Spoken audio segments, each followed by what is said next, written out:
আসসালামু আলাইকুম। ওয়ালাইকুম আসসালাম ওয়া রাহমাতুল্লাহি ওয়া বারাকাতুহু। জি বলেন। জি, আমার প্রশ্ন হচ্ছে, শেখ, আমি গত সপ্তাহে মানে জুমায় এক মসজিদে নামাজ পড়ছি হানাফি মাযহাবের।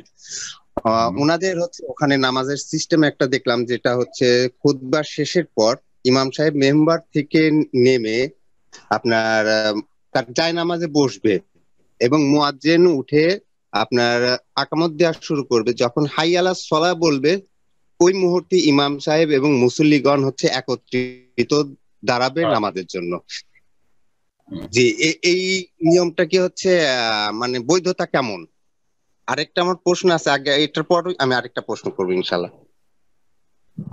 যে আমলগুলি করে আমাদের কিছু হানাফি ভাইয়েরা, সে দেওবন্দি হোক অথবা বেরেলভি হোক, এরা করে থাকে যে ইমাম এসে প্রথম বসে গেল, আর বসে যাওয়ার পরে হাইয়া আলাস সালাহ, হাইয়া আলাল ফালাহ, সলাতের জন্য এসো, ফালার জন্য বা পরিত্রাণ মুক্তির জন্য এসো, অথবা কাদ কামাতিস সালাহ যখন বলবে তখন দাঁড়াবে। এইরকমই মুক্তাদিরা, এর প্রমাণ নবী সাল্লাল্লাহু আলাইহি ওয়াসাল্লাম সাহাবায়ে কেরাম থেকে নেই। এই দৃশ্যটা দেখতে একেবারে কেমন লাগছে না, কিন্তু এটা তাদের বুঝ হচ্ছে ভুল বুঝ। জি হ্যাঁ, যে সলাতের জন্য যখন ডাকবে একামতে বা কাদ কামাতিস সালাহ, সালাহ দাঁড়িয়ে গেছে বলবে, তখন আমরা দাঁড়াবো না, ভুল কথা। নবী করিম সাল্লাল্লাহু আলাইহি ওয়াসাল্লাম বরং এর বিপরীত হাদিস রয়েছে। নবী সাল্লাল্লাহু আলাইহি ওয়াসাল্লাম কে আসতে দেখলে, হুজরা থেকে নবী সাল্লাল্লাহু আলাইহি ওয়াসাল্লামের কক্ষগুলি থেকে বেরিয়ে আসতে দেখলেই মসজিদে, তখনই সাহাবায়ে কেরামগণ দাঁড়িয়ে যেতেন, একামতের অপেক্ষায় থাকতেন না যে একামত হবে আর হাই আলাল সালাহ, হাই আলাল ফালাহ বলবে অথবা কাদ কামাতিস সালাহ বলবে তখন আমরা দাঁড়াবো, এরকম কাজ সাহাবীরা করতেন না। এই মর্মে স্পষ্ট বেশ কিছু হাদিস রয়েছে। সুতরাং তাদের এই আমলটি দেখতে বেদাতের কাছাকাছি, সুন্নতের কাছাকাছি মোটেই নয়। এটি বেদাতের কাছাকাছি, সুন্নতের কাছাকাছি নয়। জি। জি শাইখ, আরেকটা আমার প্রশ্ন, যে এক মাযহাবী ভাই একটা হাদিস দিচ্ছে, আবু দাউদের থেকে একটা হাদিস দিচ্ছে, আহ মুআজ বিন জাবাল রাদিয়াল্লাহু তাআলা আনহু থেকে বর্ণিত, যেটা মানে বলতেছেন যে উনি যখন নবী করিম সাল্লাল্লাহু আলাইহি ওয়াসাল্লাম তাকে ইয়ামানে হচ্ছে শাসক হিসাবে প্রেরণ করতে চাচ্ছিলেন, তখন হচ্ছে তাকে প্রশ্ন করা হয়েছিল যে তার মানে বিচার ধীন কার্যক্রম কিভাবে চালাবেন। জি। এই হিসাবে যদি কেউ এই হাদিস দিয়ে মাযহাবকে তার মানে মত পোষণ করাকে মাযহাব হিসাবে যদি ধরে, এবং সূরা নিসার 59 নম্বর আয়াতের তাফসীরটাকে এরকম ভাবে বলে যে, হে মুমিনগণ, তোমরা আল্লাহর আনুগত্য এবং রাসূলের আনুগত্য করো এবং তোমাদের মধ্যে যে জ্ঞানী তার আনুগত্য করো, বলে শেষ করে দিয়ে আর পরের আয়াতটুকু মানে পূর্ণাঙ্গটা সম্পূর্ণ করলো না। সেক্ষেত্রে তাদের হচ্ছে আকীদা এবং তাদের সাথে চলাফেরা কিংবা কথাবার্তা বলাটা মানে বৈধতা কেমন আসবে, একটু পরিষ্কার ভাবে জানাবেন ইনশাআল্লাহ। জাযাকাল্লাহু খাইরান। যেসব ভাইয়েরা মজহাবকে ফরজ মনে করে, তারা কোরআন এবং হাদিসের অপব্যাখ্যা করে, ভুল ব্যাখ্যা করে। কোরআনে কারিমে আল্লাহ রাব্বুল আলামিন সূরা নিসাতে যে আয়াতের কথা বললেন, আল্লাহ বলেছেন, ইয়া আইয়ুহাল্লাযীনা আমানু আতিউল্লাহ ওয়া আতিউর রাসূল ওয়া উলিল আমরি মিনকুম, তোমরা আল্লাহর আনুগত্য করো, রাসূলের আনুগত্য করো সাল্লাল্লাহু আলাইহি ওয়াসাল্লাম, এবং তোমাদের নেতৃস্থানীয় ব্যক্তিদের আনুগত্য করো। উলুল আমর নেতৃস্থানীয় ব্যক্তি দুই রকম।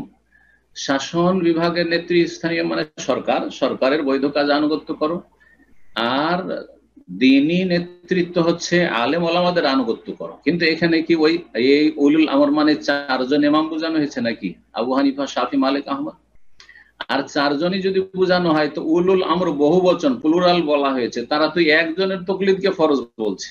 তাহলে এখানে তো তারাই তো ভুল করলো। হ্যাঁ, আল্লাহ উলুল আমর বহু বচন বলেছেন, আর ওরা কোন একজন ইমামের অন্ধ মুকাল্লেদ, গোঁড়া অন্ধ অনুসারী হওয়াটাকে ফরজ মনে করছে। হয় হানফি হইতে হবে, না হয় শাফি হইতে হবে, মালিকি হইতে হবে, অথবা হাম্বলি হইতে হবে।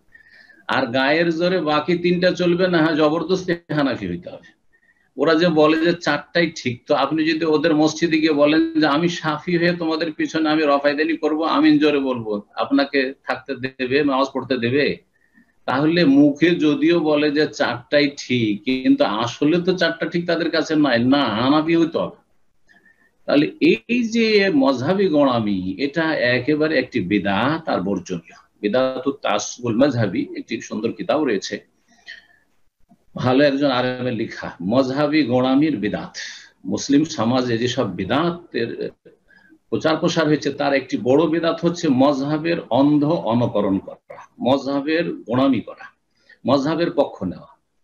তো কথা হচ্ছে যে এইসব অপব্যাখ্যাগুলি করে থাকে। আসলে উলুল আমর মানে আবু হানিফা আর শাফি মালিক চারজন নয়। উলুল আমর মানে যে কোনো আলেম, আপনি কাছে যাকে পাচ্ছেন তার কাছে আপনি গিয়ে মাসলা মাসাইল জেনে আমল করবেন।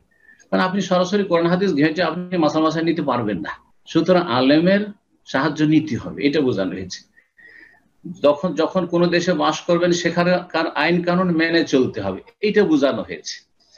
তারপর আল্লাহ বলছে ফাইন তানাজাতু ফি শাইইন ফারুদ্দুহু ইলাল্লাহি ওয়া রাসূল, যদি কোনো ব্যাপারে তোমাদের মতবিরোধ হয় তাহলে এখন আর অন্য আলেমের কথাও শোনা যাবে না। কোন আলেমের কথা শুনবেন? দুইজন দুই রকম বলছে, চারজন চার রকম বলছে। আল্লাহর দিকে ফিরে আসো, রাসূল সাল্লাল্লাহু আলাইহি ওয়াসাল্লামের দিকে ফিরে আসো। তার মানে কোরআন এবং হাদিসের সমাধান তলাশ করো। কোরআন এবং হাদিসের আলোকে যার কথাটি বেশি শক্তিশালী সেটা নাও। আবু হানিফার কথা শক্তিশালী, আবু হানিফার কথাই নাও কোনো মাসালাই। আবার কোনো কথাই যদি শাফি মালিক আহমদের কথা ঠিক হয় তার কথাটি নাও।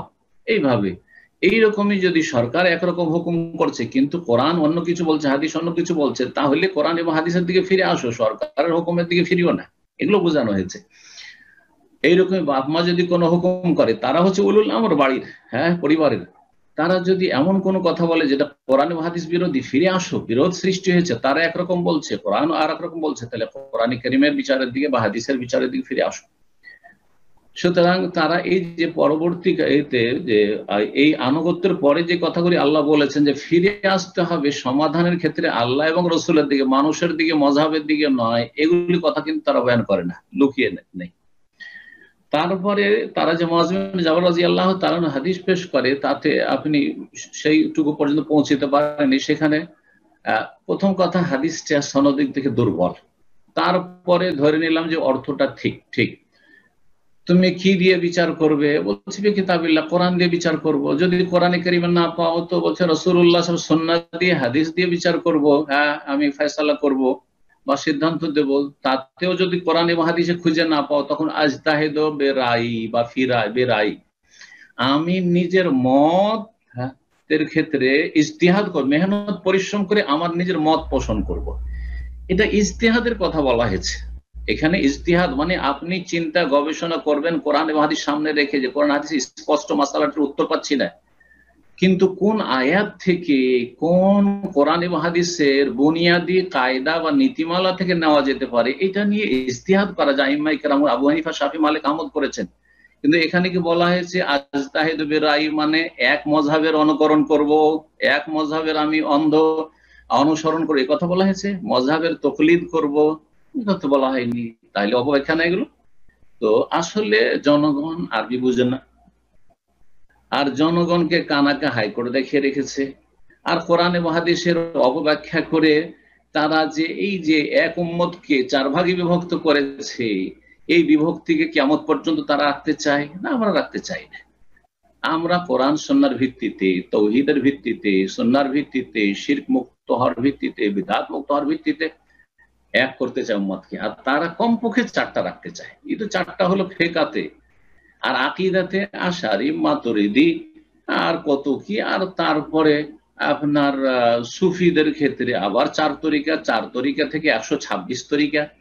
এরা একেবারে উম্মতে মুসলিমাকে ছিন্ন ভিন্ন করে ছেড়ে দিয়েছে। আল্লাহ রাব্বুল আলামিন যেন বোঝার তৌফিক দান করুন আপনাদের সবাইকে, এবং কোরআন সুন্নাহর দিকে যা নাজিল করেছেন আল্লাহ রাব্বুল ওয়াহি, এই ওয়াহির বিধানের দিকে ফিরে আসার তৌফিক দান করুন। জাযাকুমুল্লাহ।